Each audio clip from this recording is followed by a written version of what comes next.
Rule number 8, tell the truth or at least don't lie. This has been a sort of theme of everything we've been talking about. Well, telling the truth is hard, because you have to know the truth. And that's hard. But you can know when you're lying. Sometimes you don't know, because what the hell do you know? But sometimes you know. And you can feel that. That's a disjunction of meaning. So you'll know. You see this often with people who are very socially awkward, you know. They'll say something that's sort of grandiose and it really falls flat and everyone's a bit embarrassed, including them.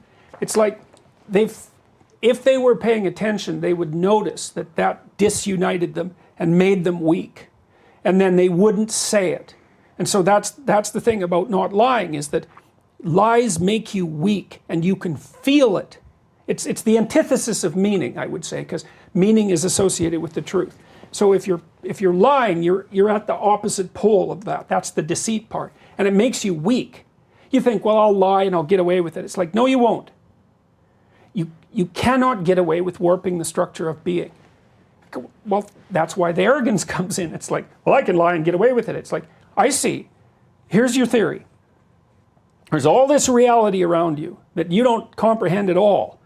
And there's not that much of you. There's a lot of it. And you're going to do something that isn't in harmony with that.